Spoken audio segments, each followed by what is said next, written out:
Hello' friends, আপোনালোক সকলোকে এইটো ভিডিঅ'লৈ উষ্ম আদৰণি জনাইছোঁ। আজিৰ এই ভিডিঅ'টোত আমি আলোচনা কৰিম টাটা স্কলাৰশ্বিপৰ বিষয়ে, যোনটো নেকি আমি বহুতে নাজানো।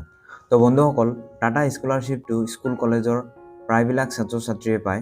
গতিকে আজিৰ এই ভিডিঅ'টোত আমি আলোচনা কৰিম টাটা স্কলাৰশ্বিপ কোনে কোনে পাব, তাৰ এলিজিবিলিটি ক্ৰাইটেৰিয়াবিলাক কি, লগতে কিমান টকা পাব আৰু কেতিয়া পইচাটো পাব। গতিকে আহক ভিডিঅ'টো আৰম্ভ কৰোঁ।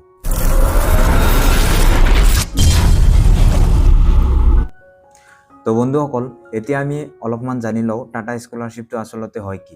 তো ইয়াতে চাওক, the Tata Capital Prime scholarship Program 2025-26 and initiative by the Tata Capital Limited. ঠিক আছে, এইটো স্কলাৰশ্বিপে কি কৰে, আমাৰ ইকনমিকেলি উইকাৰ ছেকশ্যনৰ আণ্ডাৰত যিবিলাক ষ্টুডেণ্টছ আছে সেইবিলাক ষ্টুডেণ্টছক কি কৰে, ফাইনেন্সিয়েলি হেল্প কৰে।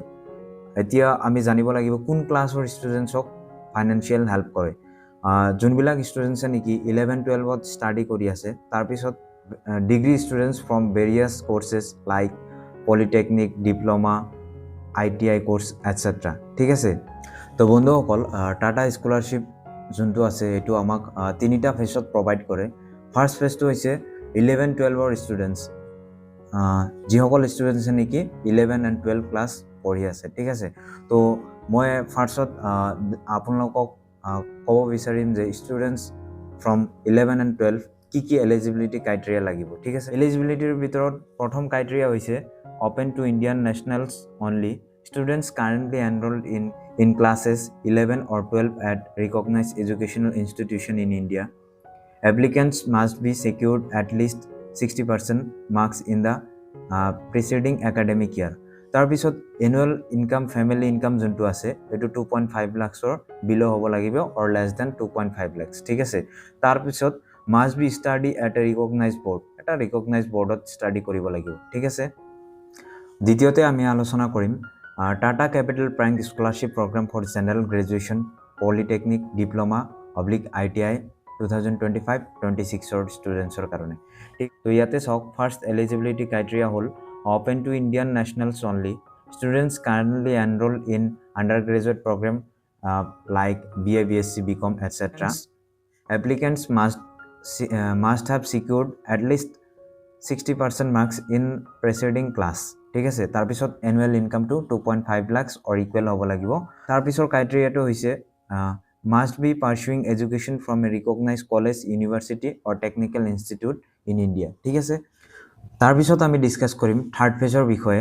ইয়াতে চাওক, Tata Capital Prime scholarship programme for specialized discipline program, অৰ্থাৎ যোনসকলে নেকি স্পেচিয়েলাইজড ডিচিপ্লিন প্ৰগ্ৰামৰ ওপৰত পঢ়ি আছে। ঠিক আছে, তো ইয়াতে এলিজিবিলিটি হ'ল open to Indian nationals only, students who have secured admission to professional degree program in a reported or government recognized university institution in India based on academic merit. তাৰপিছত যোনটো এপ্লিকেণ্ট থাকিব সি 80% মাৰ্ক পাব লাগিব দেই, ইয়াতে কিন্তু 80% mark লাগিব। ঠিক আছে, students should be enrolled in reported or government recognized professional institution, যোনটো ইনষ্টিটিউশ্যনত পঢ়ি আছে এইটো ইনষ্টিটিউশ্যন কি হ'ব লাগিব, গভৰ্ণমেণ্ট ৰিকগনাইজ হ'ব লাগিব। তাৰপিছত students enrol in professional graduation and post graduation programmes such as medicine, veterinary, aerospace, biology, botany, zoology, geology, forestry, meteorology ইত্যাদি। ঠিক আছে, এতিয়া আমি আলোচনা কৰিম টাটা স্কলাৰশ্বিপৰ আণ্ডাৰত এজন ষ্টুডেণ্টছে কিমান টকা পাব পাৰে। আচলতে এইটো কি হয়, পইচাখিনি আমাৰ পাৰ্চেণ্টেজৰ ওপৰত দিয়া হয়। তো ইয়াতে চাওক, যোনবিলাক ষ্টুডেণ্টছে 60 to 80% আছে সেইসকলে পাব 10,000 টকা, আৰু যোনসকল ষ্টুডেণ্টছে 81 to 90% আছে সেইসকলে পাব 12,000 টকা। তাৰপিছত যোনবিলাক ষ্টুডেণ্টছে 90% এণ্ড এবভ আছে সেইসকল ষ্টুডেণ্টছে পাব 15,000 টকা। তো বন্ধুসকল, এইটো স্কলাৰশ্বিপৰ ডেডলাইনটো হৈছে ডিচেম্বৰ মাহৰ 26 তাৰিখ। গতিকে আপোনালোকে অতি সোনকালে এপ্লাই কৰক, পিছলৈ হয়তো বাঢ়ি যাব পাৰে, বাঢ়ি যোৱাৰ অপেক্ষাত নাথাকিব, আপোনালোকে এতিয়াই এপ্লাইটো কৰি লওক। ঠিক আছে, তো বন্ধুসকল, এতিয়া আমি আলোচনা কৰিম এটি মোষ্ট ইম্পৰ্টেণ্ট টপিকছ, যোনটো হৈছে ডকুমেণ্টছ কি লাগিব আমাৰ। ঠিক আছে, তো ইয়াতে চাওক, ফটো আইডেণ্টিটি প্ৰুফ, এটা আইডেণ্টিটি প্ৰুফ ফটো লাগিব, যেনেকুৱা আধাৰ কাৰ্ড, পেন কাৰ্ড এটচেট্ৰা। তাৰপিছত লাগিব passport size photograph of the applicant.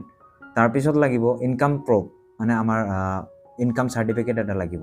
তাৰপিছত কাৰেণ্ট একাডেমিক ইয়াৰ ফি ৰিচিপ্ট, একাডেমিক ইয়াৰৰ ফিজ ৰিচিপ্টটো লাগিব।